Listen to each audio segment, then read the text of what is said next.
हरि ओम स्वस्ति न इंद्रो वृद्धश्रवाः स्वस्ति न पूषा विश्ववेदाः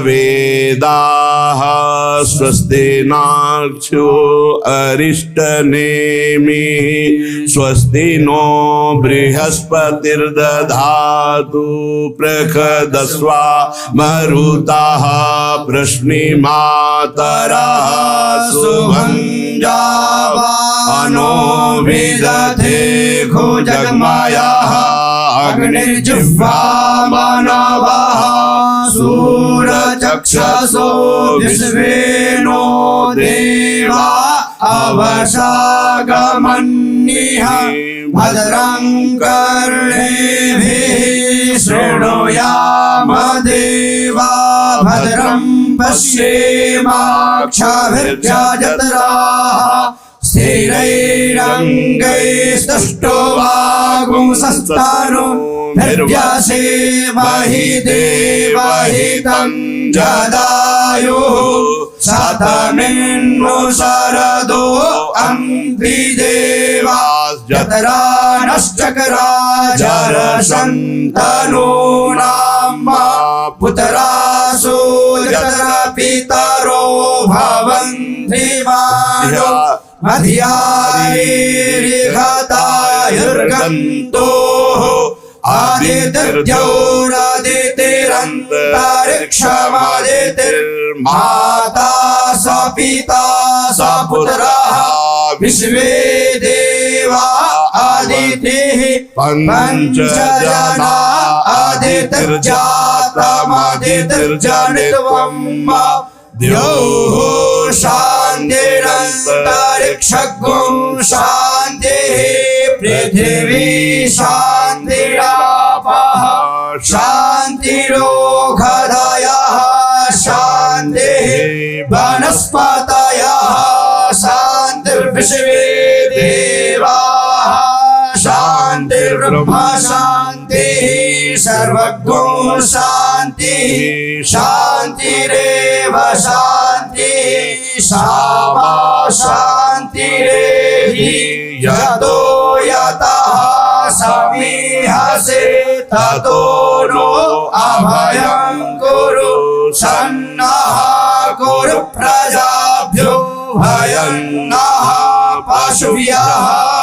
अब पुरुष सूक्त का गाना। हरि ओम सहस्रशीर्षा पुरुषः सहस्राक्षः सहस्रपात् स भूमिगुं सर्वतस्त्वाज्ञातिष्ठत् शाङ्गुलं पुरुष एवेदगुं सर्वं यद्भूतं यच्च भाव्यं भूतामृतद्वस्येशानो जरन्नेनातिरोहति एतावानस्य महिमातो ध्यायाश्च पुरुषः पादोश्च विश्वभूतानि त्रिपादस्यामृतं दिवि त्रिपादोर्ध्वोदये पुरुषः पादोश्चेह भवत् पुनः ततो विश्वं जग्रामत्सासने नशने अभि ततो विराडजायत विराजो अधिपुरुषः सजातो अत्यर्च्यत पश्चात् भूमिमथो पुरः तस्मात् यज्ञात् सर्वभूतः संभृतं बृहदाज्यं पशुंस्तांश्चक्रे वायव्यानारण्य ग्राम्याश्च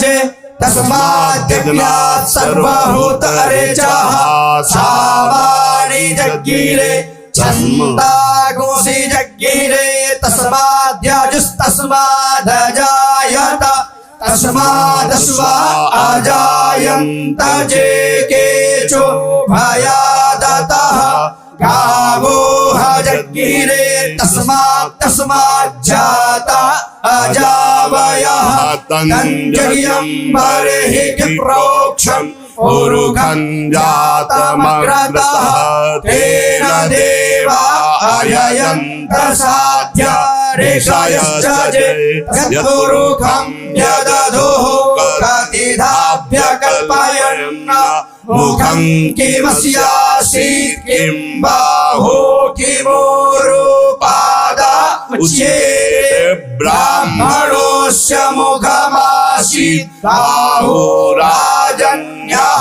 कृतः ऊरो तदस्य तद्वैश्यः पद्भ्यागुशूद्रो अजायत चन्द्रमा मनसो जातश्चक्षुः सूर्यो अजायत श्रोत्राद्वायुश्च प्राणश्च मुखादग्निरजायत नाभ्यासीदन्तरिक्षगं शीर्ष्णोद्योः समवर्तत पद्भ्यां भूमृत्तिशः श्रोत्रात् तथा लोकान् अकल्पयन् यत्पुरुषेण हविखा देवा यज्ञमतन्वत वसन्तोऽस्यासीदाज्यं ग्रीष्म इमः सरथविः सप्तास्यासन् परिधयस्त्रिः सप्तसमिधः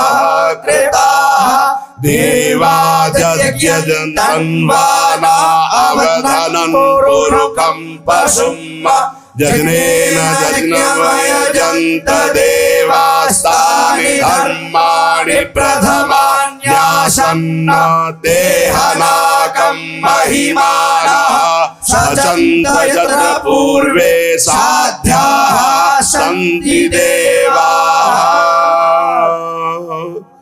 वृन्दावनेश्वरी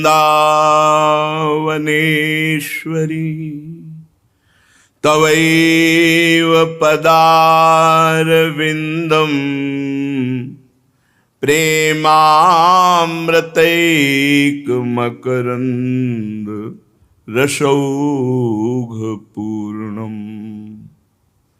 हृद्यर्पितं मधुपतेः स्मरतापमुग्रम् निर्वापयत् परमशीतलमाश्रयामि निर्वापयत् परमशीतलमाश्रयामि। परम सच्चिदानंद घन प्रेमानंद स्वरूप श्री वृंदावन ब्रजभूमि गिरिराज महाराज बरसाना नंदगांव सब परम पावन महामहिम भगवत प्राप्ति में पूर्ण सहयोग, भगवत प्राप्ति कराने में पूर्ण समर्थ 84 कोष ब्रजभूमि इसके लाडले श्री युगल सरकार श्यामा श्याम प्रभु के नित्य सखा, प्रभु की प्राण प्रिय गोपीजन, समस्त ब्रजवासी जन, यमुना रस रानी, रज रानी, तरुलता, खग मृग पशु पंछी सब भगवत स्वरूप, सबकी कोटि कोटि चरण वंदना। अहेतु की कृपा जो हम जैसे अधमों को समस्त विश्व ब्रह्मांड में सर्वश्रेष्ठ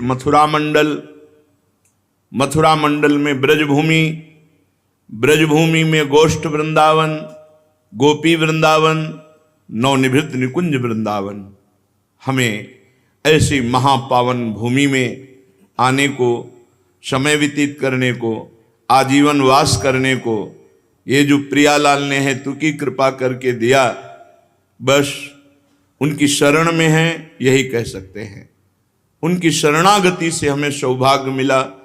जब जिस ब्रजरज की उद्धव शिव सनकादि याचना करते हैं अपने मस्तक पर धारण करने के लिए, उस रज में हमें अखंड वास मिला। मेरी महारानी जी की जय, जो अहेतु की कृपालु हैं। आज परम पावन उत्सव महामहिम भगवान श्री कृष्ण स्वरूप गिरिराज महाराज का है। गिरिराज महाराज मूर्तिमान जगत के लिए वरदान हैं, कामधेनु हैं, कल्पतरु हैं। जो गिरिराज जी महाराज की महिमा सुने, गिरिराज महाराज की परिक्रमा दे, गिरिराज जी की रज में बैठकर नाम जप करे, सारी कामनाएं पूर्ण करने में समर्थ गिरिराज जी हैं। ये अपने अनुभव का भी विषय है। और कहीं दंडवती परिक्रमा लग जाए निरपराध, तो साक्षात परम धाम भगवत धाम में इतने मात्र से अखंड अनंत काल तक के लिए सुख की अनुभूति कराने वाला वास मिल जाए। बहुत कृपालु गिरिराज जी महाराज हैं। चलते हैं पावन गिरिराज गोवर्धन जी की महामहिमा का श्रवण करके उनके कृपा प्रसाद से भगवत चरणारविंद की अविरल प्रेम लक्षणा भक्ति की चाह करते हैं। गिरिर्गोवर्धनो नाम तस्योत्पत्ते च मे वद, कस्मादेनं गिरिवरं गिरिराजं वदन्ति। गिरिराज जी क्यों कहा गया गोवर्धन जी को? इनकी उत्पत्ति कैसे हुई और गिरिराज जी महाराज की क्या महिमा है?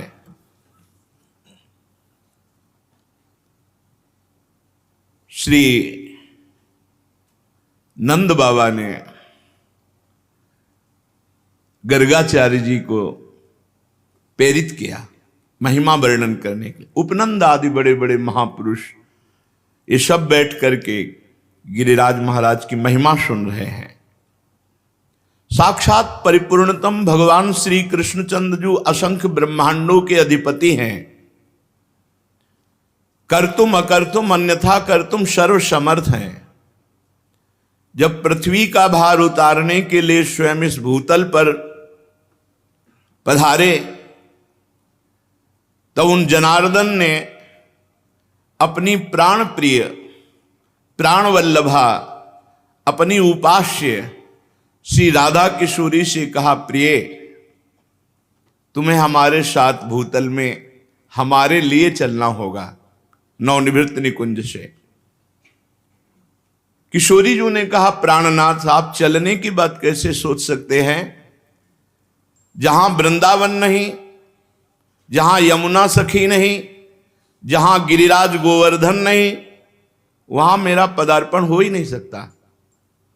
भूतल पर अगर हमारी सखी यमुना जी नहीं, गिरिराज गोवर्धन नहीं, तो प्राणनाथ जहां वृंदावन नहीं वहां राधा किशोरी नहीं जा सकती। श्री लाडली जी की बात सुनकर हरि जी ने मुस्कुरा दिया और कहा, हमने पहले से व्यवस्था की है। मृत्यु लोक में, भारत भूमि में, माथुर मंडल में अपने को ही 84 कोस भूमि में मैंने विस्तार किया है। ये 84 कोस भूमि श्री कृष्ण स्वरूप है। उस 84 कोश भूमि में आपके विलास के लिए, आपकी सेवा के लिए जो जो चाहिए वो हमें पहले से पता है। यमुना जी, गोवर्धन और संपूर्ण आपके सुख के लिए वृंदावन की शोभा भूतल पर उतरेगी। नंद बाबा ने पूछा, क्या पहले से गिरिराज जी महाराज ब्रजभूमि में प्रकट हो गए? तो कहा, नहीं, ये शालमली द्वीप के भीतर द्रोणाचल के गर्भ में उत्पन्न हुए थे। जो द्रोणागिरी है उनके पुत्र हैं गोवर्धन जी महाराज, वहां प्रकाशित हुए थे। जब गिरिराज जी महाराज प्रकट हुए थे तो समस्त देवताओं ने पुष्प वर्षा करके गिरिराज जी महाराज का अभिनंदन वंदन किया शालमली द्वीप द्रोणागिरी पर। हिमालय आदि पर्वतों ने, सुमेरु आदि पर्वतों ने आकर के गिरिराज जी का पूजन किया, प्रणाम किया, परिक्रमा की। और विधिवत पूजन करने के बाद समस्त पर्वतों ने हाथ जोड़कर गोवर्धन जी की स्तुति प्रारंभ की।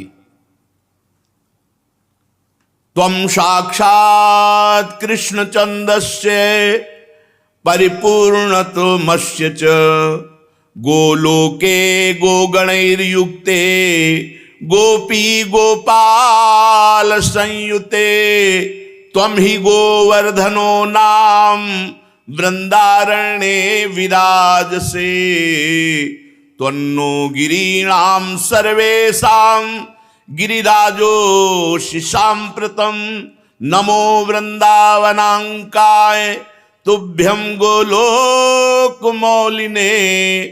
पूर्ण ब्रह्म तपत्राय नमो गोवर्धनाय च। समस्त सुमेर हिमालय आदि बड़े बड़े पर्वतों ने गिरिराज महाराज की स्तुति की। हे गिरिराज, तुम साक्षात परिपूर्णतम भगवान श्री कृष्ण का स्वरूप हो। भगवान श्री कृष्ण की प्राण प्यारी गौओं का समुदाय, गोपाल गोप सुंदरी गोपियों का समुदाय, ये सब आपकी तलहटी में आनंद प्राप्त करेगा। तुम्हारा नाम गोवर्धन है, तुम वृंदावन में नित्य विराजोगे। इस समय हम समस्त पर्वतराज आपको गिरिराज पदवी प्रदान करते हैं। द्रोणागिरी की गोद में प्रकट हुए गोवर्धन महाराज को गिरिराज पदवी प्रदान की समस्त विश्व के महान महान पर्वतों ने। वृंदावन सच्चिदानंदमय है। गोवर्धन भगवान द्रोणागिरी में विराजमान है। समस्त देवता गिरिराज सुमेरु आदि स्तुति करके गोवर्धन जी महाराज को प्रणाम करके परिक्रमा करके सब अपने अपने स्थान को गए। उसी समय महिमा सुन करके कि द्रोणागिरी पे गोवर्धन जी महाराज प्रकट हुए हैं, बड़े ही तप के धनी पुलस्त ऋषि कौतुकवश दर्शन करने के लिए गिरिराज जी द्रोणागिरी पर पहुंचे। देखा द्रोणाचल की गोद में गौर श्याम वर्ण, गिरिराज जी के शिलाओं में आभा प्रकट होती गौर श्याम। एकाग्रता पूर्वक जब गिरिराज जी की परिक्रमा करो, दूर से देखो तो कुछ शिला में गौर रंग, कुछ शिला में श्याम रंग आपको दिखाई देगा। गोवर्धन भगवान ऐसे माधवी मालती सुंदर सुंदर लताएं गुफाएं, बड़े सुंदर वृक्ष जो मीठे फलों के भार से सुंदर सुंदर सरोवर कुंड झरने, महाराज देखते ही पुलस्त ऋषि लुट गए। ये तो महान तपस्या करने की स्थली है, इनकी कंदराओं में तो बहुत आनंद आएगा ध्यान करने में भगवान का। सैकड़ों शिखर गिरिराज जी महाराज के रत्नमय, विविध रंग बिरंगे धातु, विविध शोभा पुष्पों की, नाना प्रकार के पक्षी खग कोलाहल कर रहे, झरने गिर रहे, मृग और बहुत से बंदर, मयूर, केकिका धुनी, बड़ा आनंद गिरिराज महाराज।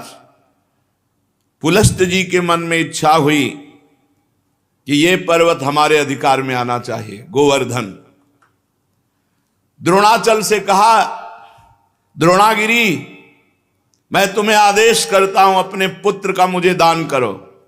द्रोणागिरी के पुत्र हैं गोवर्धन जी महाराज। तुम पर्वतों के स्वामी हो, तुम्हारा बड़े बड़े ऋषि मुनि तपस्या के द्वारा आदर करते हैं, तुम बड़ी औषधियों के पुंज हो, दिव्य औषधियां तुम में प्रकाशित होती हैं। जब लक्ष्मण जी को वीर घातनी शक्ति मेघनाथ ने मारी थी तो यहीं से औषधि, तो हनुमान जी महाराज को लगा कि कौन सी औषधि है, क्योंकि उन्होंने बताया प्रज्वलित तेजोमयी, तो कालने मैंने साफ प्रज्वलित तेजोमय कर दी थी कि हनुमान जी भ्रम में पड़ जाए। लेकिन बुद्धिमान अग्रगण्यम बलवताम वरिष्ठम, पूरा द्रोणागिरी उखाड़ लिया, जो मन आवे सो छांट लो औषधि। तुम औषधियों से संपन्न हो। मैं काशी में गिरिराज जी को विराजमान करूंगा, क्योंकि मैं काशी वास करने वाला हूं, और मैं याचना ही नहीं कर रहा, आदेश दे रहा हूं। अगर ना तो साप, मेरा कोई प्रयोजन नहीं है, मैं तपस्या करूंगा गोवर्धन की शोभा देख करके, ऐसा मेरे मन में आया। भगवान विश्वेश्वर की महानगरी परम पवित्र मोक्ष प्रदायिनी काशी में जाकर गिरिराज गोवर्धन को विराजमान करेंगे। जहां पार्श्व में गंगा नदी बह रही, विश्वेश्वर विश्वनाथ भगवान विराजमान है, वहीं गोवर्धन को विराजमान करेंगे। आज तक ऐसा यश प्राप्त नहीं होगा जैसा गोवर्धन को यश प्राप्त होगा काशी में। मैं गोवर्धन के ऊपर ऐसी तपस्या करूंगा कि त्रिभुवन गोवर्धन की वंदना करेगा, और मेरी यह अभिलाषा तुम्हें पूर्ण करनी होगी। पुलस्त जी की बात सुनकर के सदैव प्रकट हुए द्रोणागिरी और रोने लगे। द्रोणागिरी ने कहा, पुत्र स्नेह विह्वल, मेरे आंसुओं को तुम देख रहे हो तो आप अपनी तपस्या की बात सोच रहे हो। जब से गोवर्धन जी आए तब से मैं महान आनंद से हूं, मेरा आनंद क्यों छीनोगे। पुलस्त जी ने कहा, आप शोक मत करो, आपका यश होगा। द्रोणाचल बोले, महामुनि मैं पुत्र स्नेह से व्याकुल हूं, मुझे पुत्र अत्यंत प्रिय है, तथापि मैं आपकी आज्ञा का भी उल्लंघन नहीं कर सकता, क्योंकि जानता हूं आप एक क्षण में शाप देकर मुझे भस्म कर सकते हैं। द्रोणागिरी गिरिराज जी को अपने अंक में भर के कहा, पुत्र कुछ भगवान और रचे हैं, इनकी सोच अलग है, लेकिन कुछ भगवान और रचे हैं। भगवान का संकेत मानकर मैं तुम्हें इनको दान करता हूं। भारतवर्ष बड़ा पवित्र देश, धर्ममय देश है, जहां केवल भारतवर्ष में धर्म, अर्थ और काम मोक्ष की आराधना होती है। निष्काम कर्म के द्वारा, ज्ञान योग के द्वारा तत्वबोध या प्रेम केवल भारतवर्ष में। मैं तुम्हें प्रदान करता हूं पुलस्त ऋषि को। गोवर्धन जी ने महान ऋषि पुलस्त जी से कहा, थोड़ा आप हमारा परिचय भी तो जान लें। 8 योजन लंबा, 8 चौको 32 कोश, 2 योजन ऊंचा, 8 कोश ऊंचा, 5 योजन चौड़ा, 20 कोश, 5 चौको 20। ऐसे थे गिरिराज जी जब यहां आए थे। साफ हो गया महाराज का आगे तो रोज तिल तिल घट रहे हैं। ऐसी दशा में आप देख पाओगे कि मुझे ले जाकर काशी में विराजमान कर दो। पुलस्त जी ने कहा, बेटा मैं पुलस्त हूं, अगर संकल्प करूं तो पूरे भूमंडल को उठा के चल सकता हूं। मेरे हाथ पर केवल तुम बैठ जाना, मैं काशी में ही छोड़ूंगा तुम्हें। गोवर्धन ने कहा, फिर एक बार क्या बोल गए आप, सोच लो। एक बार हाथ में आ गया, उतार दिया तो फिर तुम्हारी सामर्थ्य नहीं होगी कि आप मुझे हिला भी सको। मेरी प्रतिज्ञा और आपकी प्रतिज्ञा एक। आपने कहा मैं यहां से उठाऊंगा और काशी में रखूंगा, और मैं कह रहा हूं अगर बीच में रख दिया तो मैं आपके यहां उठाए फिर नहीं उठूंगा। पुलस्त जी ने बात तय कर ली। शाल्मली द्वीप से लेकर कितने बड़े महान तपस्वी भारतवर्ष के कौशल देश के रास्ते में लिए हुए गिरिराज जी को आ रहे हैं। पर्वत द्रोणागिरी विकल हो गए। गोवर्धन जी ने द्रोणागिरी को प्रणाम किया और कहा, सदैव आपके साथ हमारा नाम, हमारे साथ आपका नाम जुड़ा रहेगा। आंसुओं से अभिषिक्त होकर द्रोणागिरी ने गिरिराज महाराज को विदा किया। दाहिने हाथ पर पुलस्त ऋषि ने उठा लिया और बड़ी तीव्र गति से चले। गिरिराज महाराज शांत देखते रहे। जे ही माथुर मंडल में आए, ब्रज 84 कोश में, जहां गिरिराज जी विराजमान है, गिरिराज जी अपना भार भी बढ़ा लिया और विचार किया, ये मेरी लीला स्थली है मेरे प्रभु की, मैं यहां से एक कदम बाहर नहीं जाऊंगा। यहां भगवान श्री कृष्ण श्री किशोरी जी के साथ ब्रज गोपियों के साथ, ग्वाल वालों के साथ यहां दिव्य लीला करेंगे, उसका मुझे आनंद मिलेगा। कैशोर लीला, बाल लीला, सब लीलाओं का आनंद मुझे मिलेगा। इतना ही नहीं, मेरे ऊपर दान लीला, मान लीला, ये सब प्रभु करेंगे। मैं एक कदम यहां से नहीं जाऊंगा ब्रजभूमि से। जहां किशोरी जी के साथ प्रभु अपने चरणों से विहरण करेंगे, वहां छोड़कर मैं अब कहां जाऊं। गिरिराज गोवर्धन इतने भारी पड़ गए कि मुनि का हाथ ऐसा लगा कि टूट जाएगा, और साथ में बड़ी जोर की लघुशंका लगी। गिरिराज महाराज की लीला, भार तो तपबल से रोक रहे थे, लेकिन लघुशंका तपबल से कहां तक रोके। वो बात थी कि अगर रख दिया तो भी तुम्हारी ताकत नहीं कि उठा सको।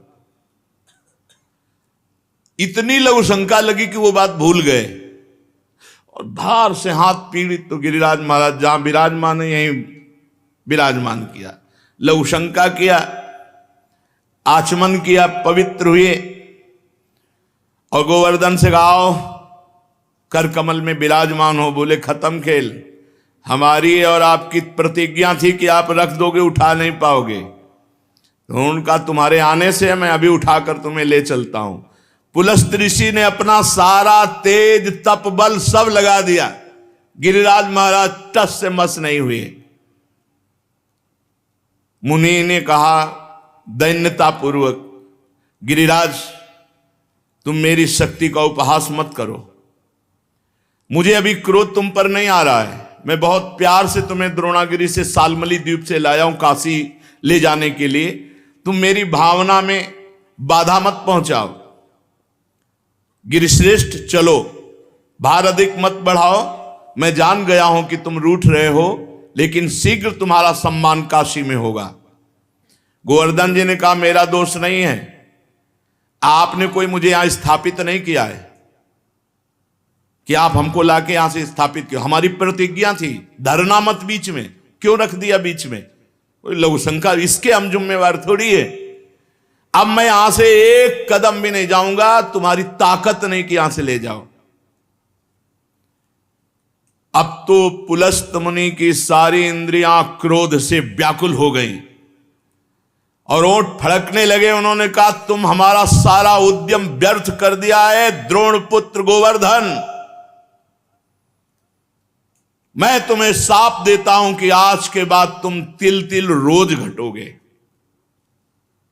तो गिरिराज महाराज पहले 8 योजन 32 कोस, अब 21 किलोमीटर की परिक्रमा रह गई है। कितने ऊंचे? 2 योजन 8 कोस ऊंचे, 5 योजन चौड़े, बहुत देखो तिल तिल रह गए। भजन कर लो, कलयुग और आगे बढ़ेगा तब गंगा और गिरिराज अंतर ध्यान हो जाए। जब तक गंगा और गिरिराज हैं कलयुग का तांडव नहीं हो सकता। पर रोज एक एक तिल गिरिराज जी क्षीण हो रहे हैं। शाप दे दिया, तिल तिल भर तुम रोज क्षीण हो गए। गिरे त्वाति धृष्टेन न कृतो में मनोरथा तस्मात् तु तिल मात्रम ही नित्यम त्वम क्षीणताम ब्रज। ब्रजवास करो, लेकिन एक एक तिल रोज क्षीण हो गए। गर्गाचार्य जी कहते हैं यावत भागीरथी गंगा यावत गोवर्धनो गिरी तावत कलेह प्रभावस्तु भविष्यति न करचित। जब तक गिरिराज गोवर्धन विराजमान है, भागीरथी गंगा प्रवाहित है, तब तक कलयुग अपना तांडव नहीं कर सकता। हाँ, उसका प्रभाव रहेगा। तांडव शब्द से मतलब है भ्रष्टाचार ही भ्रष्टाचार। भ्रष्टाचारा सब संसारा धर्म सुने नहीं काना कलिकाल बिहाल के मनुजा नहीं माने को अनुजा तनुजा। ऐसा भ्रष्ट आचरण, न कहीं स्वाहा न स्वधा न राम न कृष्ण न हरि। अब बिल्कुल भ्रष्टाचार। तब भगवान कल की रूप में आकर दुष्टों का संहार करके फिर नवीन शांति की स्थापना करेंगे। उस दिन से गोवर्धन महाराज ब्रज में विराजमान हुए, पर महाराज पुलस्त जी के साप से तिल तिल क्षीण होते गए। जब तक भागीरथी गंगा गोवर्धन पर्वत भूतल पर विद्यमान है, तब तक कलिकाल का प्रभाव कदापि नहीं बढ़ेगा। ये गोवर्धन का शालमली द्वीप द्रोणागिरी से ब्रजधाम आना है। ये पावन श्री गिरिराज महाराज जी का चरित्र है। श्री गिरिराज महाराज पूरे विश्व ब्रह्मांड में सर्वश्रेष्ठ कुंड और तीर्थों को अपने में छुपाए हुए हैं। यत्र वै मानसी गंगा महापापौघ नाशिनी गोविंद कुंडम विशदम शुभम चंद्र सरोवरम राधा कुंड कृष्ण कुंडो ललिता कुंडेव च गोपाल कुंडस्तत्रैव कुसुमाकरेव च श्री कृष्ण मौलि संस्पर्शान मौलि चिन्हा शिला भवत तस्य दर्शन मात्रेण देव मौलिर भवेत जनः। ये गिरिराज महाराज गोप गोपियों और गौओं के रक्षक और हर प्राणी की कामना पूर्ण करने वाले हैं। ये साक्षात श्री कृष्ण का स्वरूप हैं, परब्रह्म परमात्मा का छत्र हैं। गिरिराज जी के समान त्रिभुवन में कोई तीर्थ कोई भी समानता नहीं कर सकता। भुवनेश्वर साक्षात परिपूर्णतम भगवान श्री कृष्ण जो असंख्य ब्रह्मांडों के अधिपति गोलोक के स्वामी परात्पर पुरुष समस्त जनों के साथ इंद्र याग के धाता बता करके गिरिराज जी का पूजन करवाया। गिरिराज जी से बढ़कर के त्रिभुवन में कोई नहीं हो सकता। ग्वाल बालों की मंडली के साथ भगवान यहां खेलते हैं। चतुर्मुख ब्रह्मा जी की भी सामर्थ्य नहीं कि यहां की महिमा जान सके। कोई कितना भी बड़ा पापी हो मानसी गंगा में प्रणाम करके आचमन करके स्नान कर ले, निष्पाप हो जाएगा। यत्र वै मानसी गंगा महापापौघ नाशिनी। गिरिराज जी में जो विराजमान मानसी गंगा है, आचमन करके प्रणाम करके मर्यादा पूर्वक स्नान करके वस्त्र बाहर उतार करके, जो गीले वस्त्र हैं वो पुनः वहां धोए जाएं, सूखे वस्त्र पहनकर फिर परिक्रमा आदि लगावे। गोविंद कुंड कितने महान, चंद्र सरोवर, राधा कुंड, कृष्ण कुंड, ललिता कुंड, गोपाल कुंड, कुसुम सरोवर, ये गिरिराज गोवर्धन महाराज के अंतर हृदय में विराजमान कुंड हैं। श्री कृष्ण के मुकुट का स्पर्श पाकर जहां की शिला मुकुट के चिन्ह से सुशोभित हो गई, उस शिला का दर्शन मात्र करने से मनुष्य निष्पाप हो जाता है और भगवान श्री कृष्ण की भक्ति प्रदान करती है। वो शिला, जिस शिला पर श्री कृष्ण ने चित्र अंकित किए, वे चित्र शिला नाम की गिरिराज जी की तलहटी पर विराजमान तीर्थ स्थली है। बालकों के साथ क्रीड़ा में संलग्न श्री कृष्ण ने जिस शिला को बजाया, वो पाप नाश करने वाली शिला वादनी शिला, बाजनी शिला कहते हैं। श्री कृष्ण ग्वाल बालों के साथ कंदुक क्रीड़ा की, उसे कंदुक क्षेत्र कहते हैं। वहां शक्रपद, ब्रह्मपद, ये तीर्थ विराजमान हैं, जिनका दर्शन और जिन्हें प्रणाम करने से सहज में स्वर्ग लोक चाहे तो स्वर्ग लोक, भक्ति चाहे तो भक्ति प्राप्त हो। जो गिरिराज जी की परिक्रमा में धूल में लोटता है, वो निष्पाप होकर भगवान के धाम का वासी होता है। जहां माधव ने गोपों की पगड़ियां चुराई थी, वो महापापहारी तीर्थ गिरिराज जी में औष्णीश नाम से प्रसिद्ध है। एक समय दधि बेचने के लिए गोप वधुओं का समुदाय निकला। उनके नूपुरों की झनकार सुनकर मदन मोहन श्री कृष्ण ने निकट आकर उनके रास्ते को रोक लिया। वंशी और वेत धारण किए श्री कृष्ण ने ग्वाल बालों द्वारा चारों ओर से गोपियों को घेर लिया और गोपियों से बोले, हमें इस मार्ग का कर दो, हम कर वसूलेंगे, तुम लोग कर का दान करो। गोपियां बोली, तुम बड़े टेढ़े हो, ग्वाल बालों के साथ राह रोक कर खड़े हो गए हो, तुम गोरस चाहते हो, हमारा रास्ता छोड़ दो, नहीं तो राजा कंस से शिकायत करके कारागार में डलवा देंगी। भगवान ने कहा, कंस की धमकी मत दो, देखना मैं उसे कैसे मारूंगा, खींच कर बाल सभा में पटक कर मारूंगा। जिस कंस की तुम धमकी दे रही हो, उसे मैं खुले चौड़े मैदान पे मारूंगा। ये कहकर बालकों द्वारा दही पात्र सब फोड़ दिए और वह दही खूब पाया। गोपियां परस्पर बहुत आनंदित होती हैं भगवान की लीला देखकर कि नंद का लाला तो बड़ा ही ढीठ, निडर और निरंकुश है। गांव में कोई इसका विरोध करने वाला नहीं है, जो देखो सब इसके दीवाने, और वन में आकर के हम लोगों से वीरता दिखाता है। आज यशोदा मैया से इसकी पिटाई कराएंगे। यूं कहकर गोपियां हृदय में परम आनंदित मुस्कुराती हुई अपने घर लौट आई। माधव ने जहां दधि लूटा वहां पलाश के पत्ते दोने जैसे अपने आप हो गए, चिकने एकदम। आज भी हैं। जब गिरिराज जी की परिक्रमा लगाते हुए 84 कोस की परिक्रमा जहां से जाते, उस पेड़ में पत्ते ही दोने रूप में प्रकट होते, देखा है हमने। उनमें भगवान ने सब सखाओं के साथ दही ले लेकर के पाया। वहां के वृक्ष आज भी दोनाकार प्रकट करते हैं, पत्ते दोनाकार पत्ते। देखा होगा, बहुत लोगों ने देखा होगा। जो ब्रज परिक्रमा लगाए 84 कोष उन्होंने जरूर देखा होगा। और वहां का है कि दही उन दोनों में रख के पाया जाए, ऐसा। जो उन दोनों में दही रख करके पाते हैं और वहां बैठकर भजन करते हैं, उनको भगवान के दिव्य धाम की प्राप्ति होती है। जहां नेत्र मूंद कर माधव बालकों के साथ लुका छिपी का खेल खेलते थे गिरिराज जी में, वह लौकिक नामक पापनाशन तीर्थ है। श्री हरि की लीला से युक्त जो कदम खंडी है, वहां श्री कृष्ण रसमयी लीलाएं करते हैं। जो कदम खंड का दर्शन करता है वो भगवान नर नारायण स्वरूप हो जाता है। श्री गोवर्धन जी की तलहटी में रास रासेश्वर श्री किशोरी जी के साथ श्रृंगार करके जो रास में उतरते हैं, तो उसे श्रृंगार मंडल नाम स्थान गिरिराज जी में है। श्री कृष्ण ने जिस जगह भगवत स्वरूप से गोवर्धन को धारण किया, 7 दिन 7 रात्रि, उनका वही रूप श्रृंगार मंडल तीर्थ में विद्यमान है।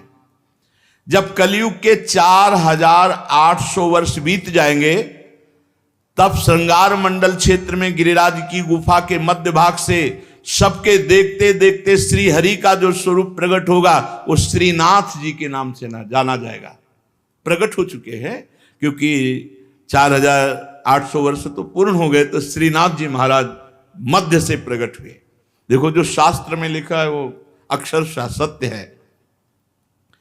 बड़े बड़े देवताओं के अभिमान को चूर्ण करने वाले उस स्वरूप को सज्जन पुरुष श्रीनाथ जी के नाम से पुकारेंगे।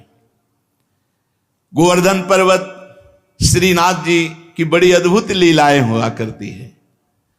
कलयुग में जो लोग अपने नेत्रों से श्रीनाथ जी भगवान का दर्शन करेंगे, वे निश्चित कृतार्थ हो जाएंगे।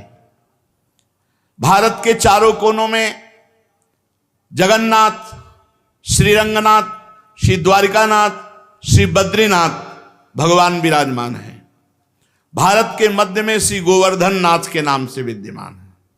गोवर्धन नाम में सब विराजमान हो गए। ब्रजवासियों को कहीं तीर्थ जाने के, यहीं बद्री नारायण, केदार नारायण सब है। जब नारायण जिनके अंश से प्रकट हुए वो भगवान श्री कृष्ण यहां लीला कर रहे, तो कौन सी तीर्थ स्थली बकाया रह गई। अरे बड़े भाग्य जहां वास कर रहे हो। अब बुद्धि भ्रष्ट है कि ऐसा तेजोमय देश में वास करके भगवत प्राप्ति न हो, इधर उधर चित्त वृत्ति डुलावे। ये पांचों नाथ हैं, जगन्नाथ, रंगनाथ, द्वारिकानाथ, बद्रीनाथ, श्रीनाथ। ये हमारे भारत की बहुत बड़ी संपत्ति है, भारत की बहुत बड़ी निधि है। ये आर्त जनों की रक्षा में पांचों नाथ विराजमान हैं, जगन्नाथ, रंगनाथ, द्वारिकानाथ, बद्रीनाथ, श्रीनाथ। जो इन पांचों जगह दर्शन करावे तो वो नारायण स्वरूप हो जाता है, अर्थात सारूप्य मोक्ष को प्राप्त होता है। जो विद्वान पुरुष अन्य दर्शन न कर पावे तो श्री गोवर्धन नाथ जी का दर्शन कर ले, श्रीनाथ जी का। पहले श्रीनाथ जी यहीं विराजते थे, वो तो लीला पुरुषोत्तम है सुख देने के लिए।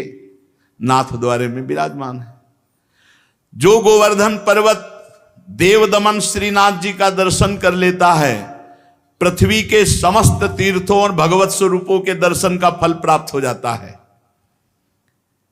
जहां ऐरावत हाथी और सुरभि गौ के चरणों के चिन्ह हैं गिरिराज जी में, वहां नमस्कार करके पापी मनुष्य भी भगवान के वैकुंठ धाम को प्राप्त करता है। जो कोई भी मनुष्य महात्मा श्री कृष्ण के हस्त चिन्ह चरण चिन्ह जो गिरिराज जी में विराजमान है दर्शन कर लेता है तो भगवान के श्री गोलोक धाम को प्राप्त होता है। ये गिरिराज जी के तीर्थ कुंड श्री विग्रह ये साक्षात भगवत स्वरूप है। जो गिरिराज जी की इन महिमा का श्रवण करता है और निष्पाप हो जाता है। श्रृंगार मंडल के अधोभाग में श्री गोवर्धन जी का मुख है, जहां भगवान ने ब्रजवासियों के साथ अन्नकूट का उत्सव किया था। ये मानसी गंगा और चंद्र सरोवर ये गोवर्धन जी के दोनों नेत्र हैं। नासिका गोविंद कुंड है, अधर श्री कृष्ण कुंड, दोनों चिबुक अधर श्री कृष्ण कुंड। राधा कुंड गोवर्धन की जिह्वा है, ललिता सरोवर कपोल है, गोपाल कुंड कान है, कुसुम सरोवर कर्णांत भाग है। जिस शिला पर मुकुट चिन्ह है उसे गिरिराज जी का ललाट समझो, चित्रशिला उनका मस्तक और वादिनी शिला उनकी ग्रीवा है। कंदुक तीर्थ उनका पार्श्व भाग है। उष्णीश तीर्थ को कटि प्रदेश बताया गया, द्रोण तीर्थ को पृष्ठदेश और लौकिक तीर्थ को उदर, कदम खंडी को हृदय स्थल, श्रृंगार मंडल तीर्थ को गिरिराज जी का आत्मा। श्री कृष्ण चरण चिन्ह महात्मा गोवर्धन का मन है। हस्त चिन्ह तीर्थ है, हस्त चिन्ह तीर्थ बुद्धि। ऐरावत चरण चिन्ह उनका चरण, सुरभि के चरण चिन्हों से महात्मा गोवर्धन के पंख कहे गए हैं। पुच्छ कुंड में पूछ की भावना, जहां पूछरी का लोटा।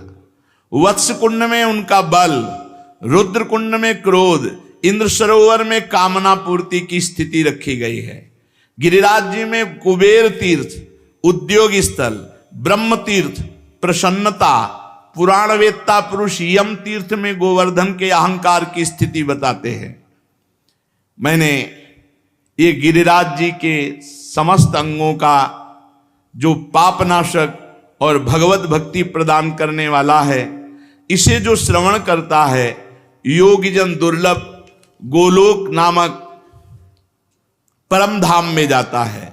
गिरिराजों का भी राजा गोवर्धन पर्वत भगवान श्री हरि का हृदय है और पुलस्त मुनि के प्रयास से ब्रजमंडल में इनका शुभागमन हुआ है।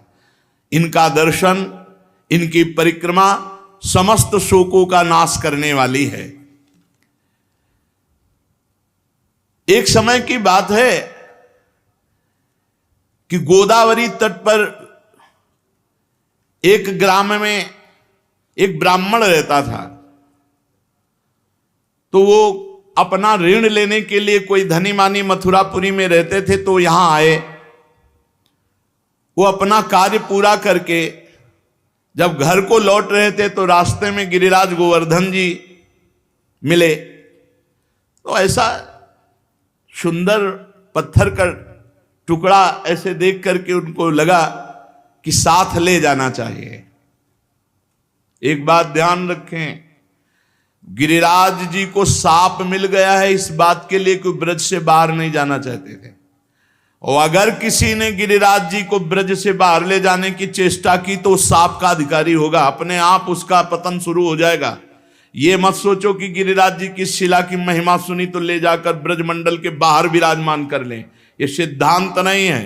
कुछ लोग कहते हैं कि अगर आप शिला उठाओ तो उसी के बराबर सोना गिरिराज जी को, सोना सुमेरु पर्वत परिक्रमा करके प्रणाम करके गिरिराज पदवी दे गया, उनको सोना चाहिए, उनको ब्रज चाहिए। ब्रज से बाहर ले जाने का कोई सिद्धांत नहीं कि आप सोना चांदी चाहे जितना बराबर रख दो। ऐसा शर्त कर देते तो पुलस्त ऋषि तपस्या से सोने का बना देते गिरिराज जी को। गिरिराज जी की शिला को ब्रजमंडल से बाहर ले जाना घोर अपराध है। ये तुम्हारी भक्ति का बाधन होगा, साधक नहीं होगा, ये मत सोचना। कि हम गिरिराज जी की शिला उठाएं, इतनी महिमा सुनी तो बाहर ले जाएं। अपना कार्य पूरा करके वो घर लौटने लगा। तब गोवर्धन की जी के तट पर वो गोल पत्थर बड़ा सुंदर लगा, गिरिराज जी की शिला तो उठा ली। अभी वो ब्रजमंडल में ही था कि एक घोर राक्षस उस पर टूट पड़ा, उस ब्राह्मण पर। उसका मुंह ऐसे नाटा छाती में घुसा हुआ, 3 पैर 6 भुजाएं, बड़ा विकराल ओंठ, ऐसे दांत, मोटी नाक, बदबू आ रही थी। बड़े बड़े दांत बगाड़ कर ब्राह्मण को खाने के लिए। राक्षस बहुत भूखा था, वो दहाड़ता हुआ ब्राह्मण के ऊपर। अब जैसे कोई आक्रमण करे तो अपने पास कुछ होता तो ऐसे करने का। ब्राह्मण के हाथ में गिरिराज शिला थी, सीधे उस राक्षस के ऊपर गिरिराज शिला का प्रहार किया। जे ही गिरिराज शिला स्पर्श हुई, उसका राक्षस शरीर छूटा और श्याम सुंदर रूप अर्थात भगवान के सारूप्य मोक्ष को प्राप्त हुआ। जैसा भगवान श्याम सुंदर का रूप, वैसा रूप, विशाल नेत्र, प्रफुल्ल कमल दल के समान, बनमाला धारण किए हुए, पीतांबर मुकुट, कानों में कुंडल, एक हाथ में बेंत, ऐसा लग रहा था साक्षात श्याम सुंदर प्रकट हो गए। जब वो दिव्य रूपधारी हो गया और ब्राह्मण देवता के आगे घुटने टेक दिए और कहा, हे ब्राह्मण श्रेष्ठ, तुमने मुझे आज निष्पाप कर दिया। आज तक मैं निष्पाप नहीं हो पाया महामते। मेरी राक्षस योनि न जाने कितने समय से थी और मैं कब तक भोगता, लेकिन ये तुमने गिरिराज जी की शिला से जो प्रहार किया, मेरे सारे पाप नष्ट हो गए। तुम्हारे सिवा दूसरा कोई ऐसा नहीं जो मेरा उद्धार कर सकता। ब्राह्मण बोला, पहले तो भयंकर रूप में, अब इतने सुंदर रूप में मैं आश्चर्य में पड़ गया हूं। मेरे में तो कोई सामर्थ्य नहीं है, मेरे द्वारा तुम्हारा उद्धार कैसे हो सकता? मैंने तो कोई संकल्प भी नहीं किया। और एक पाषाण का क्या ऐसा फल हो सकता है कि उसके स्पर्श से तुम भगवान का स्वरूप हो गए? उसने कहा, ब्राह्मण, ये साधारण पाषाण नहीं है, ये गिरिराज गोवर्धन की शिला है जो साक्षात भगवान हरि का रूप है। अरे इसके दर्शन मात्र से कृतार्थ हो जाए जीव। जो गंधमादन की यात्रा करके बड़ी तपस्या पूर्वक फल की प्राप्ति नहीं की जा सकती, वो गिरिराज जी के दर्शन मात्र से और परिक्रमा से कोटि गुना पुण्य प्राप्त किया जा सकता है। गंधमादन पर्वत पर तपस्या करके जो फल प्राप्त नहीं किया जा सकता, उससे करोड़ गुना फल गिरिराज जी की परिक्रमा, गिरिराज जी के दर्शन से।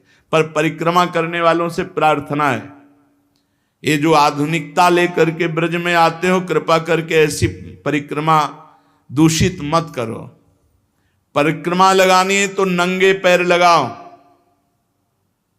जूता मोजा पहन के परिक्रमा नहीं लगाई जाती। जो 3-3, 4-4 परिक्रमा लगाते हैं वो महानुभाव कपड़ा बांधे रहते हैं, उनकी बात अलग है। आप कहो जिंदगी में दोबारा ना लगाने को मिले। इसके बाद कोई व्यसन परिक्रमा मार्ग में न करे गिरिराज जी में। जैसे हमने देखा है, स्वयं सिगरेट पी रहे हैं, मसाला खा रहे हैं, पिच पिच थूक रहे हैं, तुम्हें शर्म आनी चाहिए। तुम ब्रजमंडल भगवान की तीर्थ मंडली जहां विराजमान है गिरिराज जी में, वहां आए हो, वहां तुम थूक रहे हो, तुम्हें शर्म नहीं आ रही? एक दिन मसाला नहीं खाओगे मर जाओगे, एक दिन बीड़ी सिगरेट नहीं पियोगे मर जाओगे, एक दिन नशा नहीं करोगे तो मर जाओगे। अरे यहां मंगल में धाम में आकर ये सब गंदगी करते हो। इसलिए परिक्रमा में दाहिने थूके नहीं, मुते नहीं, कुल्ला न करे। दाहिनी तरफ आराध्य देवते, चाहे वृंदावन की परिक्रमा हो, चाहे गिरिराज जी की, चाहे बरसाना धाम की, और नंगे पैर लगाओ। अरे आग में जला दिया जाएगा शरीर, गाड़ दिया जाएगा तो कीड़े पड़ जाएंगे, फेंक दिया जाएगा तो कौवा जीव खा जाएंगे। इसको इतना दुलार क्या करना, इससे काम ले लो, तुम नहीं हो शरीर।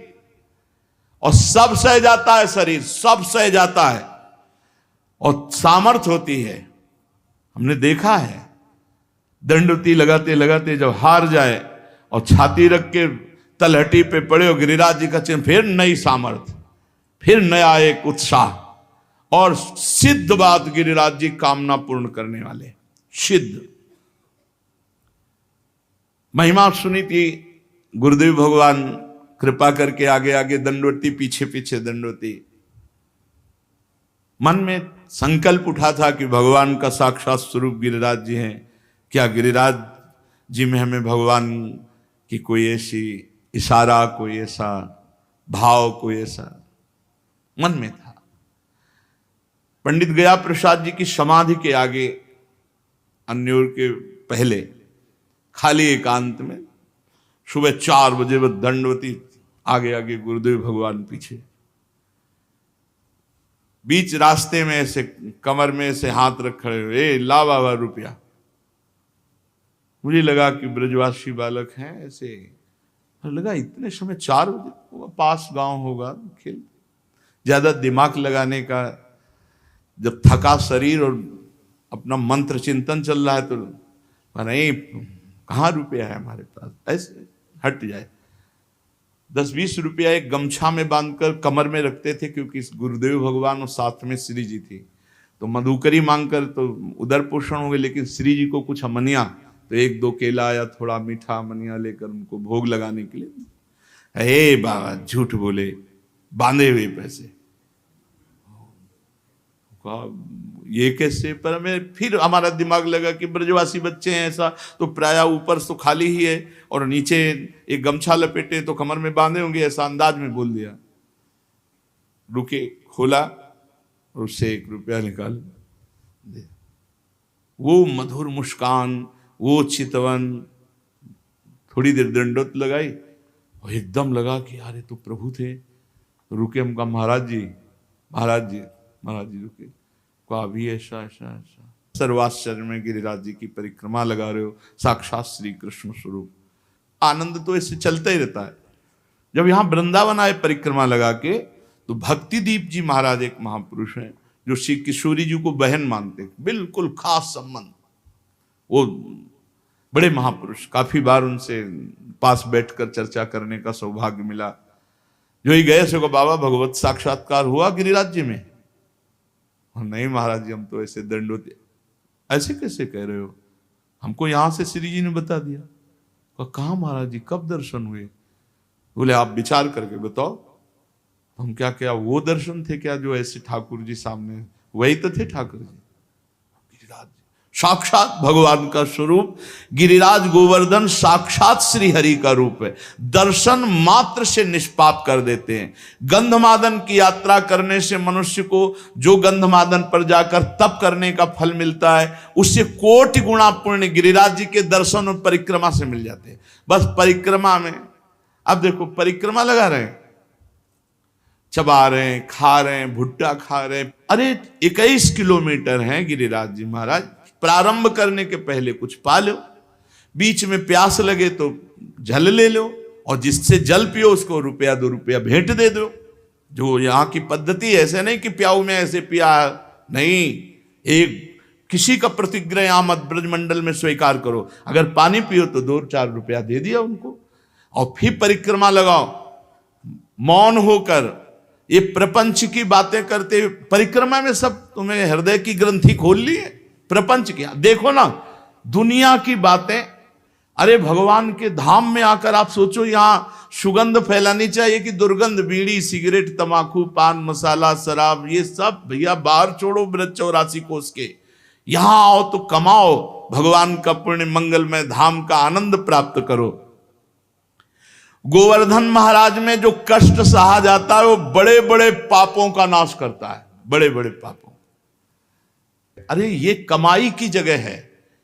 यहां उपवास करके खूब मंत्र, खूब नाम जप करो, भगवान का कीर्तन करो, परिक्रमा लगाओ, दंडवती लोटो, जन्म जन्म के पाप नष्ट करके लोक परलोक की उन्नति को प्राप्त हो। पर नहीं, बुद्धि भ्रष्ट है, यहां आए होटलों में वही संसारिकता, वही गंदी बातें, कैसे तुम्हारा मंगल होगा। 1-2 दिन के लिए श्री जी ने कृपा करी कि धाम प्रवेश पा जाओ, धाम में आके होटलबाजी इधर उधर। अरे ठीक है कहीं रहो, घर गृहस्थी के जितने खेल है संसार में जीवन भर खेलोगे भाई।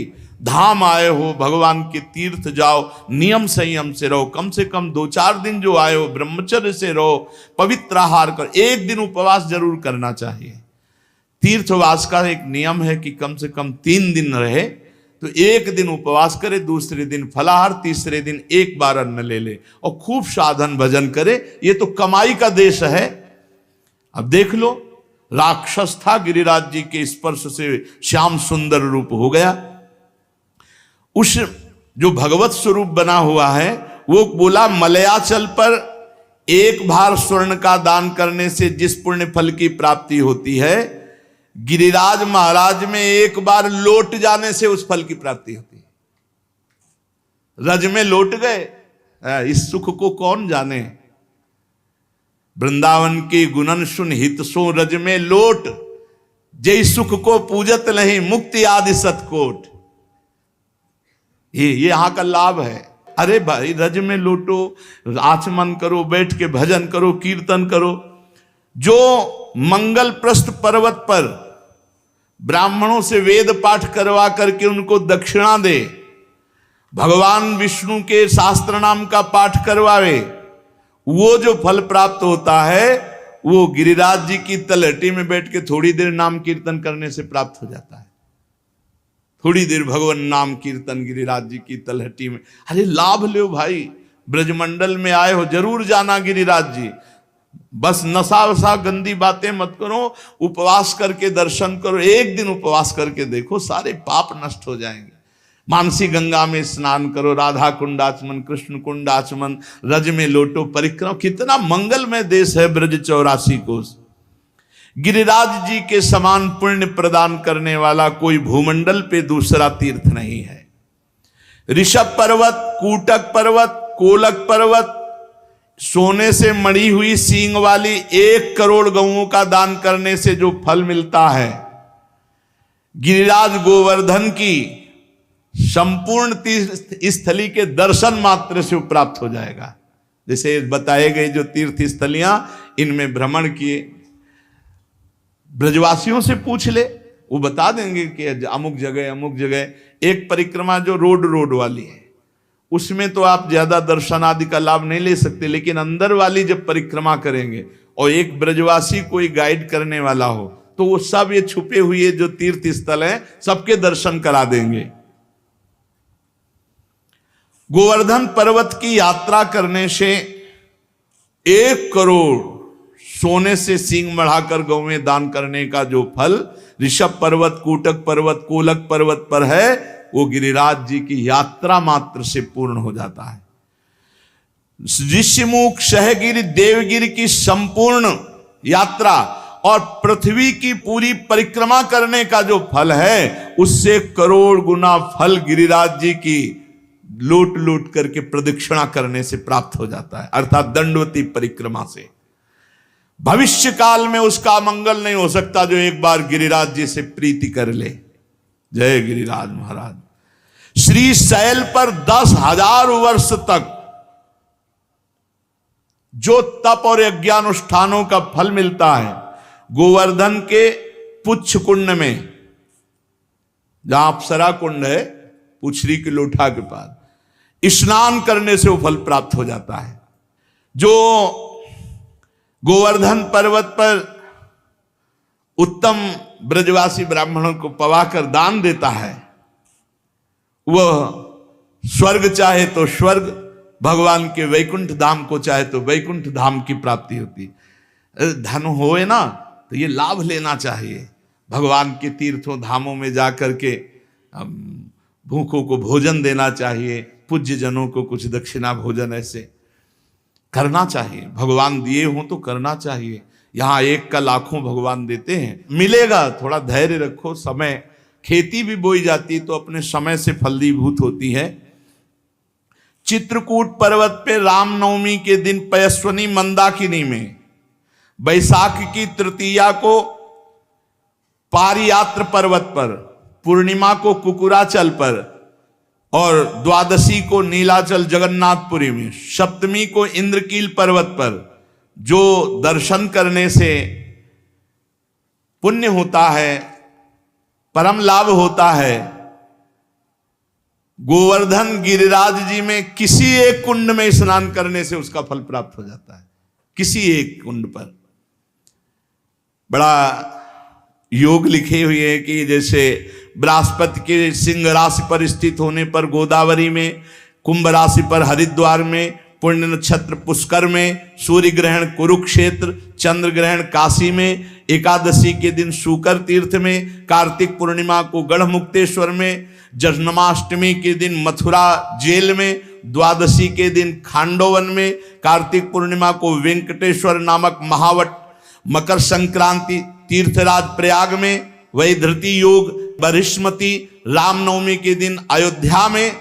ये जो यात्रा करने पर फल प्राप्त होता है, गिरिराज जी की शिला का जल से अभिषेक, दुग्ध से अभिषेक, गिरिराज जी की शिला का पूजन करने से वो सब फल प्राप्त हो जाता है। जो भगवान श्री कृष्ण में मन लगाकर उद्धव कुंड, गोविंद कुंड इसमें स्नान करता है, श्री कृष्ण के सारूप्य पद को प्राप्त होता है। हमारे गोवर्धन पर्वत पर जो मानसी गंगा है, बहुत पवित्र है मानसी गंगा, बहुत पवित्र, ये अनुभव की बात कह रहा हूं। तभी बार बार हम जब गिरिराज जी की बात करेंगे तो मानसी गंगा की बात करेंगे। सैकड़ों राजसूय यज्ञ करने वाला उतना पवित्र नहीं हो सकता जितना मानसी गंगा में स्नान करने से। गिरिराज जी का दर्शन स्पर्श महान पुण्यात्मा को प्राप्त होता है। यदि आपको विश्वास ना हो तो देखो, मैं महापापी हूं, गोवर्धन की शिला स्पर्श मात्र से मैंने भगवान श्री कृष्ण के स्वरूप को प्राप्त कर लिया। उस भगवत स्वरूप की बात सुनकर के ब्राह्मण को बड़ा विस्मय हुआ, गिरिराज जी के प्रभाव को जानकर बार बार पुलकित हुआ। फिर ब्राह्मण ने पूछा, इस समय तुम दिव्य रूप में हो, पहले तो मुझे राक्षस रूप में दिखाई दिए। तो सिद्ध ने कहा, मैं पूर्व जन्म में एक धनी वैश्य था, समर्थ था, खूब धन संपत्ति हमारे पास थी और रूपवान था, तो मैं दूसरी स्त्रियों के साथ व्यभिचार करना, जुआ खेलना, मदिरा पीना, आगे चल करके वैश्यागमन करना और मदिरा में उन्मत्त होकर हिंसा करना, माता पिता पत्नी सबको मारना फटकारना।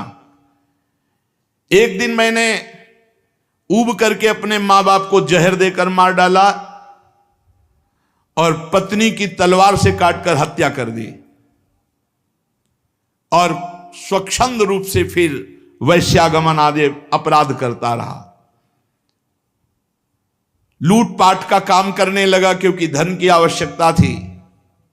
एक दिन मैं बहुत स्वर्ण के आभूषण लूट कर लाया तो वैश्या ने मुझे जहर खवाया, गले में फांसी लगाई और मौत के घाट उतार कर कुएं में फेंक दिया। गंदे आचरण वाले की गंदी ही गति होती है। अब मैं महापातकी यमदूतों के मुदगरों से पीट पीट कर बांध कर नरक ले जाया गया, कुंभी पाक नरक में डाला गया। एक मनवंतर तक नरक भोगने के बाद मुझे तप्त सूर्मी नामक नरक में डाला गया। ऐसे मैं न जाने कितने नरकों को भोग कर फिर राक्षस बना। भारतवर्ष में कर्म वासना के अनुसार मेरा राक्षस योनि प्रकट हुई। कितने नरक भोगने के बाद, बहुत होश में, हर कर्म बिना दंड दिए नहीं जाएगा। 10,000 वर्ष से मैं भूखा तड़प रहा हूं, मारा मारा घूम रहा हूं, 10,000 वर्ष से।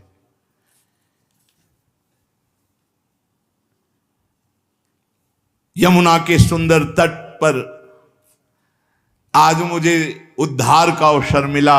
आपने जो गिरिराज जी की शिला मुझे मारी, उससे मैं भगवत स्वरूप हो गया। आज ब्रज भूमि को मैं बार बार नमस्कार करता हूं। जिस ब्रजभूमि में मैं भूखा तड़पता पापी तुम्हें खाने के लिए, लेकिन तुम्हारे द्वारा गिरिराज जी के स्पर्श से साक्षात श्री कृष्ण स्वरूप हो गया हूं।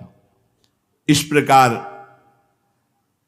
वार्ता हो ही रही थी कि भगवत धाम से एक विमान उतरा जो सहस्त्रों सूर्यों के समान तेजस्वी था, 10,000 घोड़े जुते हुए थे और महान ध्वनि हो रही थी। उसमें भगवत पार्षद आए और ब्राह्मण के देखते देखते उस सिद्ध को, जो राक्षस था अब भगवत स्वरूप हो गया था, विमान में बैठाला और भगवान के धाम को ले गए।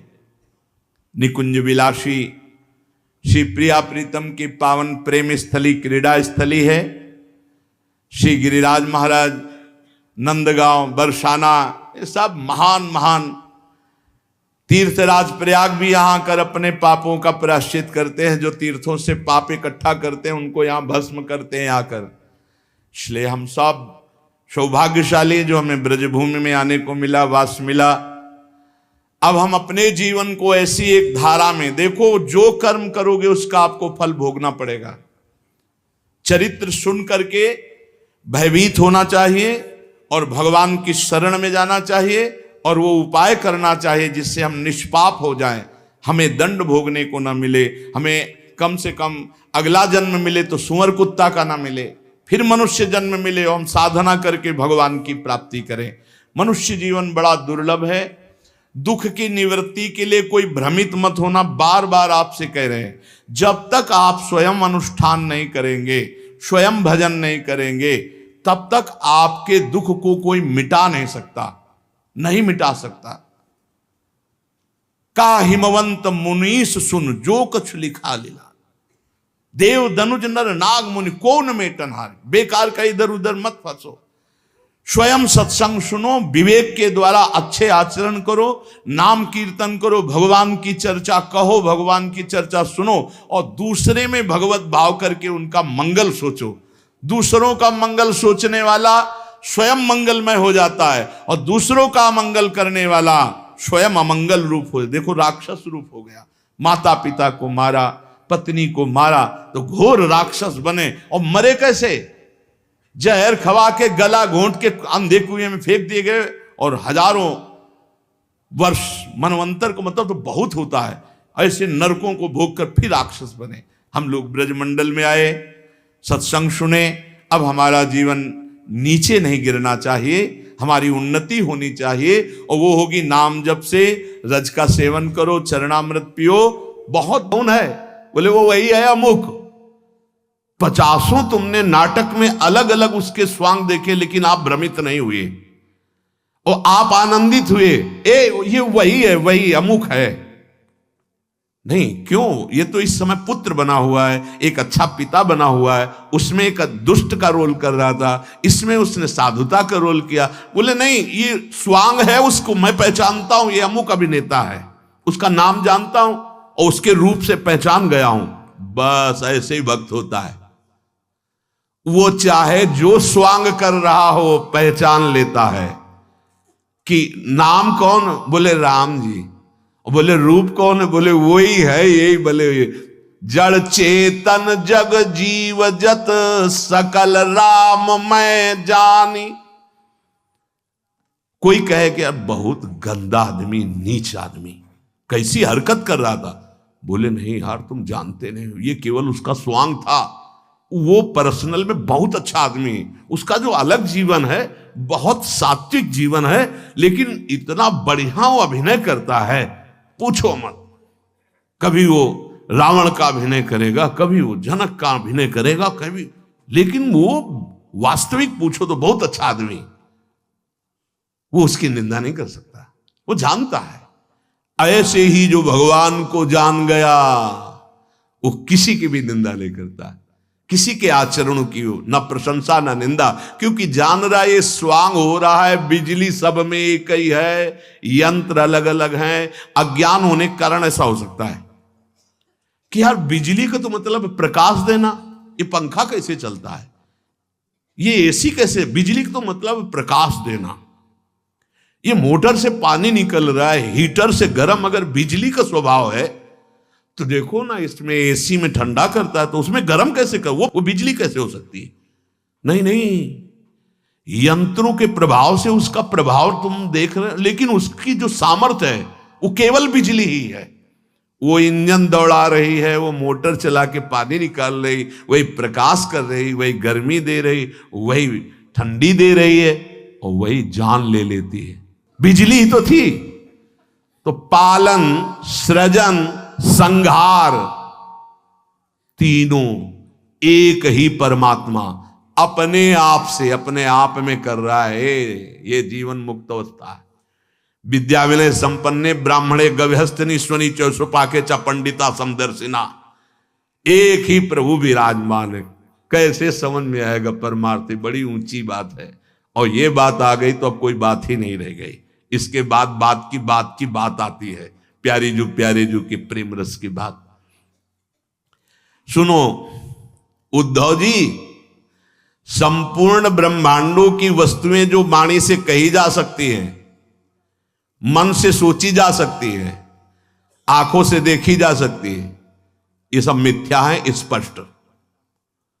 गोस्वामी जी लिख रहे, गोचर जहां लघु मनु जाई, सो सब माया जानहु भाई। जो दृष्टि से देखी जा सकती है, जो वाणी से बोली जा सकती है, जो मन से सोची जा सकती है, हे उद्धव, ये सब मायाकृत है, सब मायाकृत है। बस मानी संख्या से सवाल हल होता है। अब जो हम देख रहे हैं, जो हम बोल रहे हैं, जो हम सुन रहे हैं, जो हमारा मन चिंतन कर रहा है, उसे मानी संख्या श्री भगवान, भगवान का यश बोल रहे हैं, भगवान का नाम जप कर रहे हैं, भगवान की भावना से देख रहे हैं, खत्म अविद्या, खत्म।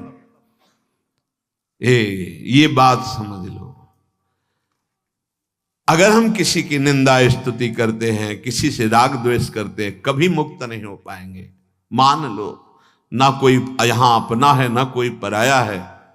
एकमात्र सच्चिदानंद भगवान तेरे में है, वही सारे जगत में। न तो स्त्री है, न पुरुष है। जो तुम्हें अपना अस्तित्व अलग लग रहा है, अविद्या के कारण, माया के कारण।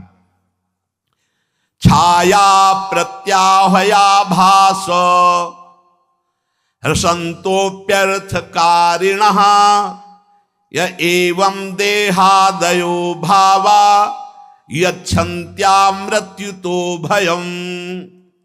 परछाई में कुछ नहीं होता जैसे,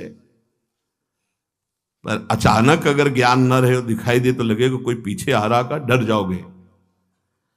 प्रतिध्वनि जैसे किसी खाई, पहाड़, सरोवर आदि के समीप, तो हमें राधा, तो उधर सुना राधा राधा राधा राधा, ऐसे प्रतिध्वनि, ये तेरी ही आवाज की प्रतिध्वनि। ऐसा लगता है कोई और बोल रहा है क्या?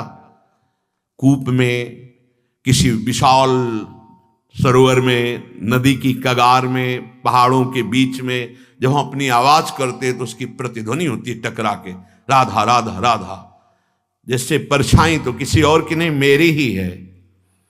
जैसे सीपी, उसमें चांदी का भ्रम हो जाता है, ऐसे ही ये जगत सर्वथा मिथ्या है जो तुम देख रहे हो, और जो देख नहीं पा रहे वो सत्य है। क्या? केवल श्री कृष्ण ही श्री कृष्ण है। ये जो तुम देख रहे हो, स्त्री पुरुष, अच्छा बुरा, ये उत्तम अधम, ये सब मिथ्या है। वेद कहता है, या तो वेदों को प्रकट करने वाले भगवान कह रहे हैं, ब्रह्म सत्यम जगन मिथ्या। उमा कहूं मैं अनुभवपना, सत हरि भजन जगत सब सपना। अब मिथ्या में रमण करने वाला परमार्थ को कैसे जानेगा, कैसे समझेगा? परमार्थ की बातों का उपहास करेगा, क्योंकि उसकी पहुंच ही नहीं है। जैसे ठूंठ देखा और उसमें भूत की कल्पना हो गई, रस्सी देखा और उसमें सांप की कल्पना हो गई। अब जब तक हम सत्य भाव में उसको समझ नहीं पाएंगे, तब तक हमारा हृदय भयभीत रहेगा, कांपने लगेगा। ऐसा होता है। दूर से जैसे कुशा का ठूंठ है, ऊपर की कुशा कट गई है, तो ऐसा लगता कोई बैठा है। अंधेरे में जैसे गंगा स्नान करने जाते थे, तो ऐसा लगता कोई बैठा है, और वो हमारी तरफ देख भी रहा है, क्योंकि जैसी जैसी भावना। अब दूर से ऐसे कोई जैसे साइकिल के टायर है ऐसे पड़ा है या रस्सी पड़ी, सांप है, एकदम भयभीत हो गए। कोई वस्तु नहीं है जो तुम्हें भय दे सकती। अब जब उसके नजदीक गए और देखा ठूठ, तो अरे ये तो ठूठ था, अरे ये तो रस्सी थी, ये तो टायर था। भगवान कह रहे हैं ऐसे ही भय, कंप, शोक, हर्ष, दुख, सुख, लाभ, हानि, जन्म, मृत्यु, ये तुझे भ्रम से प्राप्त हो रहे हैं। बहुत ये गूढ़ विषय आ गया, ये हमें भ्रम है, हम मारे जा रहे हैं, हमें भ्रम है। हाँ, तेरे को कोई मार ही नहीं सकता है, सब पैदा ही नहीं हुआ। नैनम छिन्नन्ति शस्त्राणि नैनम दहति पावका न चैनम क्लेदयन्त्यापो न शोचे। अग्नेयास्त्र की, वारुणास्त्र की, वायवास्त्र की सामर्थ्य नहीं कि तेरे में प्रवेश कर सके। तू अविनाशी है। भूल कर इस विलासी शरीर का राग, इसी को अध्यात्म कहते हैं, जो हमें जीवन मुक्त यही कर सकता, सिर्फ यही। दान पुण्य नहीं, दान पुण्य करो तो तुमको और बढ़ करके मिलेगा, यही प्रपंच मिलेगा, भगवान मिलने वाले नहीं। भगवान को तो समझो। यहां जैसे होता है कि भगवान कैसे मिलेंगे, कुछ ले दे के। हां, ये व्यापार अपने मन, अपने प्राण, अपने श्वासों को दे के होता है। दे दिया और ले लिया बदले में नाम, अब तुम्हारा उद्धार हो जाएगा। गुरु से नाम ले लिया और गुरु को दे दिया प्राण, शरीर, जीवन, श्वासें। क्या अपने प्राण, अपने श्वासों को गुरु की आज्ञा में व्यतीत करेंगे, जीवन की हर चेष्टा गुरु आज्ञा में, अब भगवान की प्राप्ति हो जाएगी।